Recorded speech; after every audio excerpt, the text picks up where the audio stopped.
Pulling all the pieces together, the web of interactions relating to cancer. In this video, we'll look at the web of interactions linking cancer promotion and reversal together. As well, the main points will be summarized to help clarify your understanding and to help you improve your health and vitality as you reduce your risk. This is a good news story that will help motivate and inspire you. Is there a pattern when reading papers on cancer? Reduced exercise, changes in your body composition, that's where you gain fat and lose muscle, increased environmental toxins, the xenoestrogens for example, poor quality food and low phytonutrient intake, elevated insulin, chronic stress, chronic inflammation, poor methylation, they all tax the system and are a burden on the body.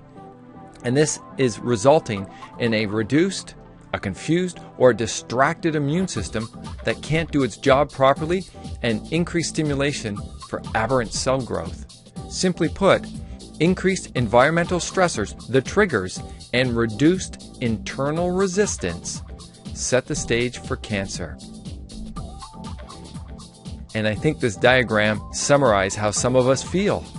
So let's look at some solutions.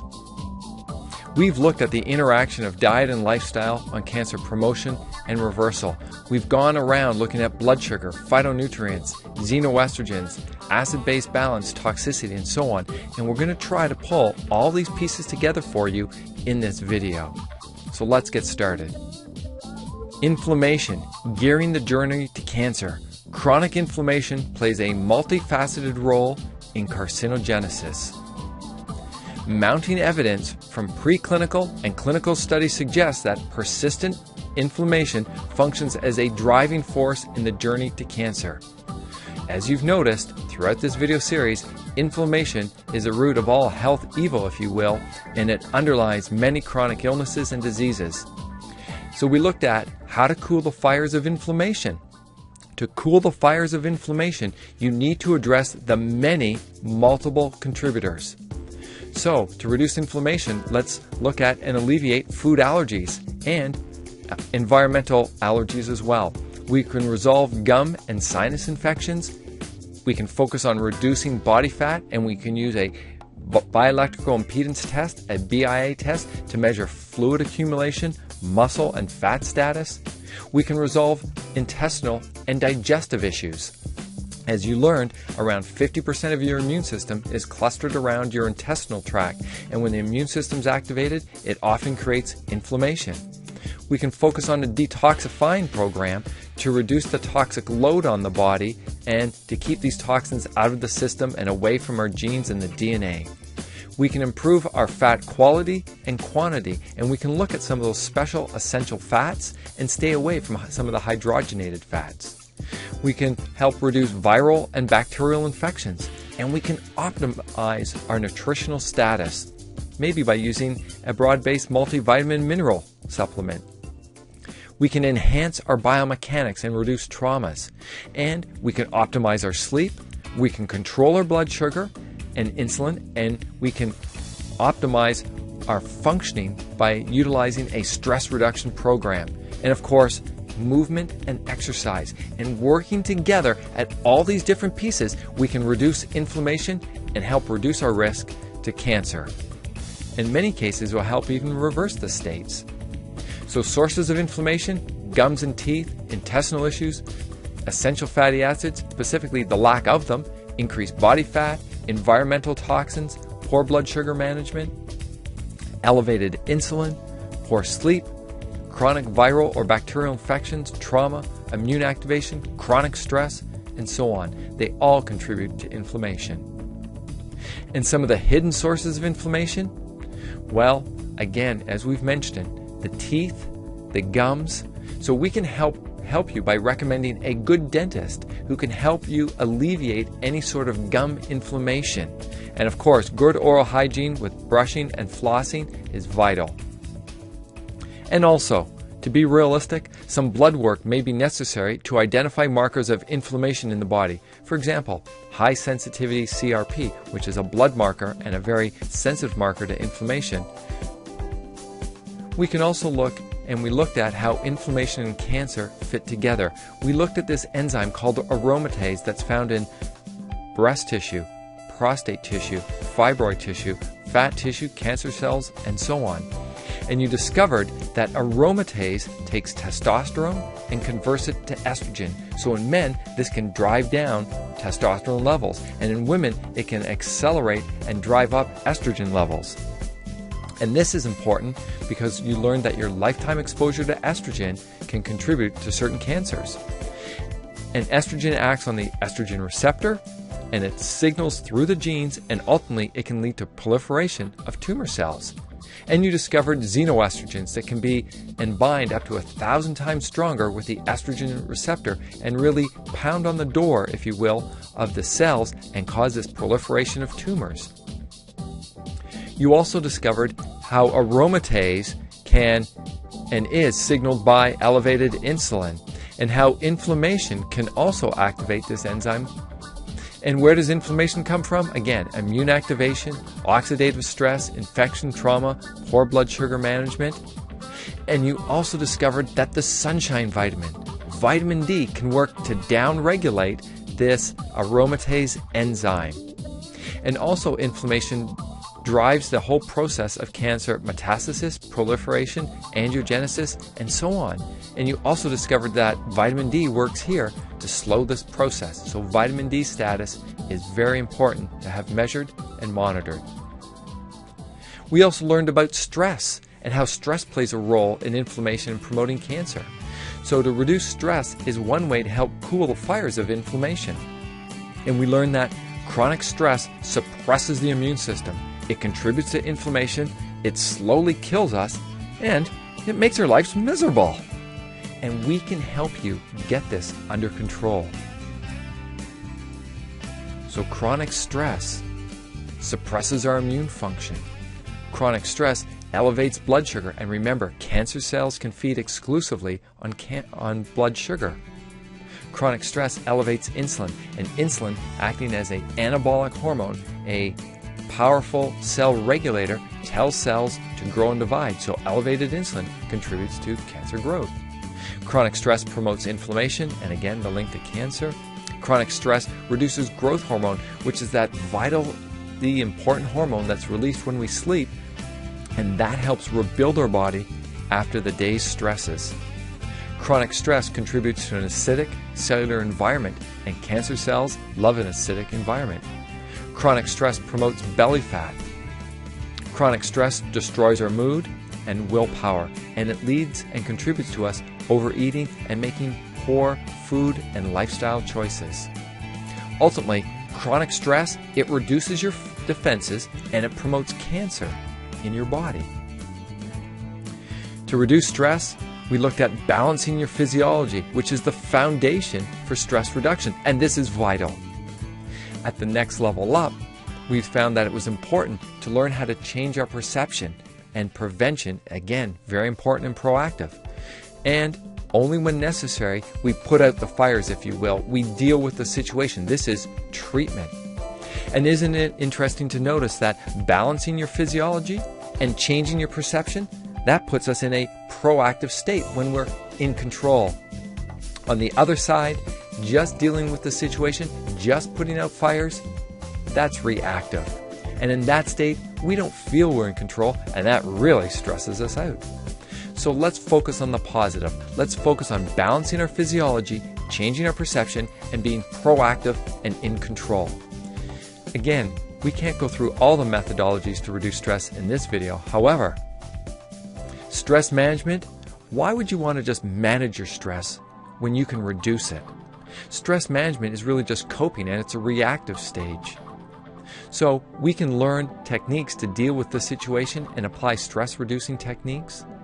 We can work farther upstream and focus on changing our perception. And ultimately, we can build a strong foundation by reducing toxins, sleeping better, control our blood sugar better, reducing inflammation, and so on. And please, watch our very popular video series on stress reduction. Why just manage your stress when you can reduce it? It's very content rich and loaded with practical, realistic, doable techniques and strategies that you can apply right away. And just for your peace of mind, we can further help you reduce your stress. Ask us about our personalized stress reduction program. Every individual is unique and different. Everyone has different triggers, and the way our body responds to the stressors is unique. So we need to personalize a program to make sure you get the optimal results and get the best outcome possible. We're here to help assist you. And there are multiple sources of those essential fatty acids. Remember, they can help reduce inflammation, and they signal to our genes some great, wonderful effects. And with the essential fatty acids, there are multiple ratios which are appropriate for different conditions. For example, cardiovascular disease, neurological issues, prevention, and so on. And there's also quite a difference in quality with these special fats. And remember, they make up every single cell membrane in your body. So quality is critical. So please ask us, and we can help you choose which is right for you. And it has to be reiterated from the Journal of Clinical Oncology from 2011 that overweight or obese breast cancer patients have a worse prognosis compared with normal weight patients. Elevated body fat, and specifically belly fat, is unhealthy and unwanted. Reducing fat is important in optimizing your health to prevent and reverse cancer. And we can help you get there. Losing fat will help you reduce inflammation, and we have much experience and have helped many to reduce body fat. An accurate body composition test can be run with a BIA machine to clearly measure your fat in pounds and percent, and we look at fluid shifts as well. This way, we can measure how much fat, muscle, or even fluids that you lose to make sure you lose the right type of tissue. You want to lose fat and preserve muscle. We also learned that diabetes promotes cancer, and significant epidemiological evidence has been amassed to suggest that diabetes and cancer are associated, and the link appears causal. Again, very important. And high blood insulin, the hyperinsulinemia, may be implicated in the pathogenesis of cancer amongst patients with diabetes. So how does this play out? How did this unfold? How does insulin contribute to these chronic illnesses? Well, we know that elevated insulin contributes to muscle loss, which is called sarcopenia. Elevated insulin contributes to hormonal imbalances, such as fibroids and polycystic ovary syndrome. Elevated insulin contributes to thyroid dysfunction, and it slows your metabolic rate. It promotes cancers to grow and divide. It can affect your mood, and we now know, and the research is showing, that type 2 diabetes can become type 3 diabetes. And you may have heard of type 3 diabetes by another name called Alzheimer's disease. Elevated insulin promotes fat storage and reduced mobilization of fat. It makes it difficult for you to lose weight. Elevated insulin increases all the blood fats, and elevated insulin often is related to fatigue and low energy, so you don't move as much, again promoting the weight gain. And what contributed to our elevated insulin? Let's go back to our lifestyle. Chronic stress, sleep issues, inflammation and toxicity, nutrient deficiencies, chronic intake of the high glycemic foods, modified lipid products, those trans fats, all elevate insulin, and insulin has these many negative effects on the body and can promote cancers. So we have to get it under control. We also know that certain toxins and environmental toxins such as bisphenol A and others can promote cancers. And this statement from Medical Hypothesis 2006 stated, with the possible exceptions of ionizing radiation or inheriting a known genetic mutation, most of the known risk factors for breast cancer are related to cumulative lifetime exposure to estrogen. So where does all this estrogen come from over our lifetime? Well, both men and women do produce estrogen. Women obviously produce much more. And in the woman's body, after puberty, they produce more. There are also estrogen potentiating factors such as alcohol abuse, low fiber diets, high fat intake with low calories. Also, there's those xenoestrogens that we learned that can promote and act on the estrogen receptor. All of these things can increase breast cancer. But focusing on the positive, we found that exercise, phytonutrients, and those powerful plant chemicals, those have phytoestrogens, and they can have a positive effect and reduce the risk of certain breast cancers. And that's good news. There's many things. You also discovered that toxicity contributes to inflammation. Endotoxins are produced inside of our body. Exotoxins are from outside of the body, and they can act to increase inflammation. And inflammation promotes obesity, diabetes, cancers, arthritis, and autoimmune problems, and other chronic illnesses and diseases. Toxicity and toxins affect the body on many levels. They can promote cell division and turn on genes that promote cancer. They can turn off genes that would normally protect us. They can damage the DNA directly or indirectly with free radicals. They can inhibit or turn down the immune system and immune function, and they can act in an epigenetic way. And remember, we don't change our genes, but we can change how our genes are expressed, and that's epigenetics. And these effects can be passed on to our offspring, which is our children. And remember, the inflammatory diseases are not distinct entities. They're all related. And the gastrointestinal tract, your intestinal tract, is the biggest source of fuel, the triggers for chronic inflammation. And exotoxins derived from the gut bacteria, those bacteria in our intestinal tracts, they may be key to the development of inflammation.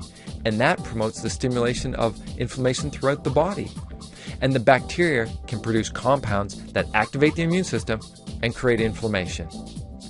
And again, 50% or more of your immune system is lining your intestinal tract. So you want to have healthy intestinal function. If you don't, if you have irritation or inflammation in your intestinal tract, you can develop something described as leaky gut syndrome. This is where the lining of the intestinal tract develops micropores where toxins, antigens, and undigested food particles and so on can get through and be taken to the liver and into the vascular system. And this has a strong stimulating effect on the immune system. And leaky gut syndrome also forces the liver to process higher quantities of internal and externally derived toxins. Again, this contributes to a bigger burden on it, and it promotes inflammation. The big inflammation connection. You're starting to see this pattern how obesity, toxicity, diabetes, and cancers are all related to inflammation. There's a web of interaction. They are not separate identities. They all work together. They ebb and flow and influence each other. And does this make sense to you? Can you see the connections and the patterns of how these chronic illnesses are interlinked and interrelated? Can you see how the web unfolds? Many of the chronic diseases are connected through alterations in your metabolism, and they're greatly influenced by your lifestyle, which is something you have direct control over. And so with toxicity, we ask the question, how toxic are you? So please ask us about the personalized toxicity screen questionnaire that we can use to help identify how toxic you may be and from what possible sources the toxins are coming from. As well, we'll focus on the solutions to help support your body and get you back into a healthy way. And having a simple, quick BIA body composition test is also helpful, as when the body becomes toxic, it may start to retain more water. The solution to pollution is dilution. And this water shift can be easily measured and monitored. Many toxins also come from poor digestive function and or unhealthy bacteria in your intestinal tract. And we can work with you to help identify and help resolve any issues here. So detoxification can help reduce inflammation. Supporting your body's routes of elimination and optimizing your metabolism, it can do wonders to improve your energy, your mental functioning and clarity, as well as reduce inflammation and type 2 diabetes and other chronic illnesses. And we're well trained to help support you, and we have very structured step-by-step guides to make this health-enhancing process easy and straightforward. As well, we have a very comprehensive video training series on detoxification and healing intestinal issues. This is a free, content-rich educational training that you can watch at your convenience. When we looked at components that contribute to cancer, one of the components was low oxygen or hypoxia. And this quote from the paper, "The Role of Hypoxia, Inducible Factor in Tumor Metabolism Growth and Invasion," and they stated, oxygen deprivation leading to hypoxia is a common feature of solid tumors. Hypoxia drives the multiple cell functions such as angiogenesis, metastasis, metabolism, and so on. So low oxygen tension promotes cancer growth, invasion, metastasis, and so on.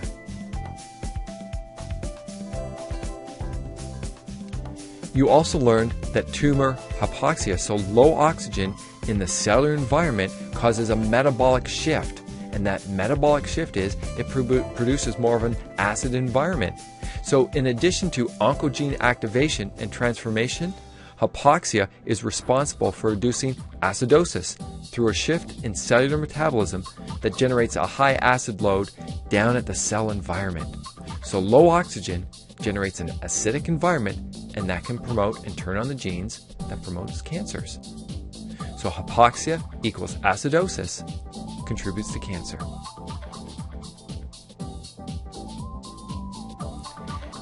And we also discovered this interesting process called methylation that very few talk about. And you learn that changes in the DNA methylation patterns recently emerged as a major governing factors in cancer, chronic inflammation, and metabolic disorders. And also that aberrant DNA methylation is best characterized alteration in prostate cancer. So epigenetic alterations may provide valuable tools for the management of prostate cancer. So what they're saying here is that this process of methylation that's driven by simple B vitamins, B6, B12, folic acid, and so on, affects the genes and affects this process called methylation. And poor methylation can cause and contribute to the expression of cancer genes. And what were the epigenetic alterations? This is your diet. This is your stress levels, how you move, how you sleep, your nutrition. It's your lifestyle. And you have a lot of control over these changes with your lifestyle. You get to make the choices. As these pictures show, your food choices affect the nutrients coming in, and the nutrients affect something called methylation. And you can have a positive expression and good health, or you can have the opposite. So food affects your genes. This is called nutrigenomics. Food affects the expression of our genes on multiple levels. And when we looked at the fats, we found that animal fats, omega-6 oils, wash over the genes, and they can promote inflammation, and that we have an imbalance of the omega-6 to omega-3 fats, and we have too many animal fats. Where on the other side, when we consume the healthy oils, the omega-3 oils, the flax oil, walnut oil, hemp oil, olive oils, and so on, they wash over our genes, they reduce inflammation, and they promote health.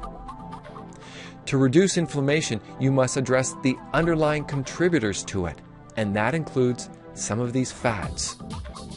And also, the question was asked, if there was one prescription that could prevent and treat dozens of diseases such as diabetes, hypertension, and obesity, would you prescribe it? Absolutely. and that was from the American College of Sports Medicine and the American Medical Association. They're stating exercise and physical activity are important to health and the prevention and treatment of many chronic diseases, and doctors are now prescribing exercise as a treatment. And we also learned that physical inactivity appears to be an independent and strong risk factor for the accumulation of belly fat, which is a source of inflammation. And again, paper after paper summarizes how inactivity is unhealthy, and inactivity leads to elevations in body fat and belly fat. And that contributes to more inflammation in the body. And inflammation is involved in the pathogenesis of insulin resistance, atherosclerosis, neurodegeneration, and tumor growth. And the evidence suggests that the protective effect of exercise may to some extent be ascribed to the anti-inflammatory effect of movement. So let's get out there and move more. And regular exercise offers protection against type 2 diabetes, cardiovascular disease, colon cancer, breast cancer, dementia, and I would add probably every other disease. And it makes us feel good. So as a summary, what does exercise do for us? It increases our circulation. It brings oxygen to the tissue and waste products and the acid away from the cells where it's excreted.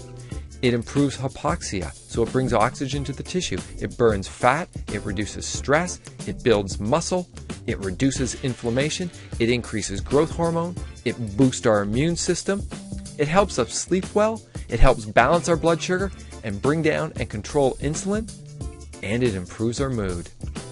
It makes us feel good. So why not exercise more? Go out and move for fun. Epidemiological studies continue to support the premise that diets rich in fruits and vegetables may offer protection against cancers of various anatomical sites. This correlation is quite persuasive for vegetables including garlic and broccoli and vegetables like tomatoes. So fruits and vegetables are rich in phytonutrients. And let's use our logic. Let's use the rule of reasonableness. If you eat and drink junk, if you act like junk and you don't move or exercise much, if you think junk and have a poor attitude, poor mood, maybe you have chronic stress, and if you talk junk and focus on the negative, then guess what? Your body will be junk. It makes sense. And this will allow the development and the promotion of cancers.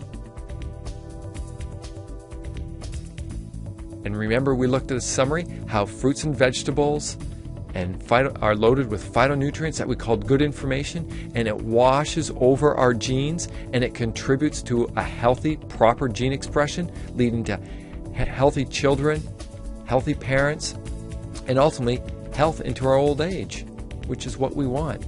So you are what you eat. Food can be medicine, or food can be poison.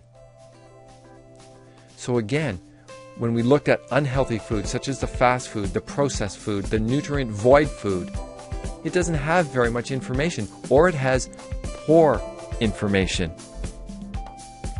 That washes over our genes the same way. Remember, we don't change our genes, but we can change how they're expressed. And that may lead to unhealthy individuals at birth. Poor teenagehood. If that goes on into adulthood, we start accruing belly fat and body fat that promotes inflammation, and this whole cycle starts, and we end up getting chronic illnesses.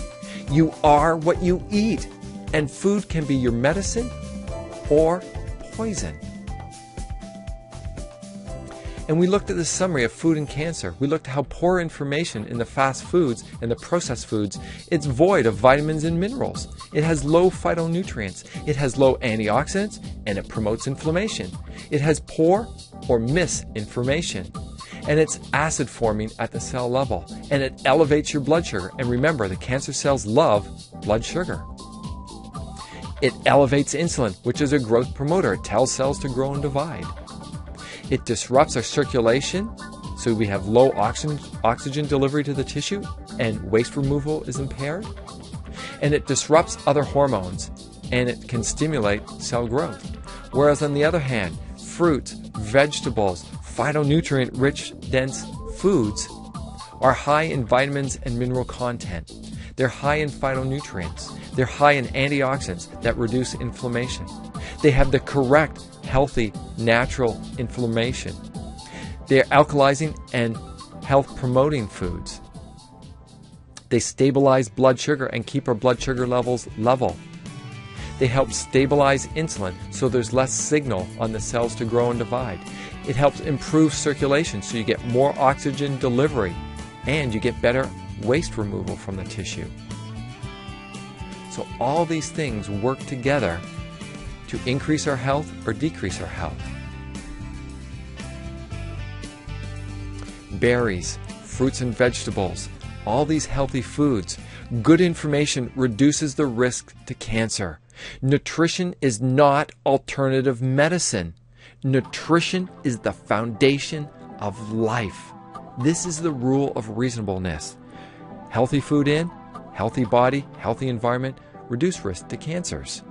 On the other side of the coin, well, you know the answer to that. Neurology, biochemistry, and physiology are complex. However, good health is not. Throughout this video series, you've been exposed to lifestyle factors that can have a tremendous impact on your health. And they're simple and straightforward and doable. Wow, you have learned a lot of great information. Good work. It's absolutely vital to understand the multiple ways cancer develops so you can address the multiple underlying causes. This is how you get the best results. By addressing all the components, you'll get a faster, more comprehensive results. And that is great news. Now think about this. What would happen if you acted on this information? Let's add it up. You could get a 50% reduction if you exercised and moved up to 2 hours per day. You could get a 30% reduction with increased fruit and vegetable intake. You could get a 30% reduction with optimized vitamin D status. You could get at least a 10% reduction with bad fat reduction and by increasing those essential fatty acids. And also, I'm sure you could get a huge reduction by reducing inflammation. And probably a 20% reduction by reducing your calories. And this decreases cancer and extends your lifespan as well. What do you think of these odds? Is this something you would bet on? How would your life be better if you had a structured guide to help you reduce stress? How would your life be better if you learned new techniques or strategies to help you sleep better? And how would your life be better if you mastered the ways to keep your blood sugar and insulin low and under control? And what would happen and how would your life be better if you had more fun and joy in it? What about if you developed more meaning and purpose, as well as had more fulfillment in your life?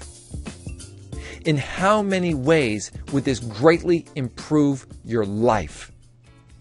Would this change anything?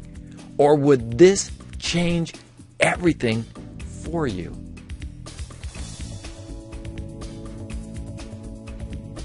The research is there. The solutions are there. So why not act on this information?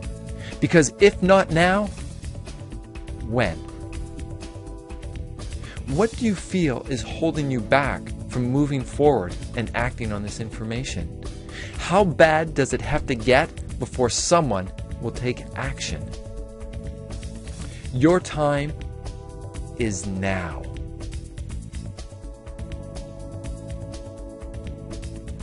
We hope you have enjoyed and learned a lot from this video series. You can continue to learn and grow by watching our other educational video series. And finally, as cancer affects so many family and friends, please forward this video onto them so they can benefit, so you can make a difference as well. Thank you.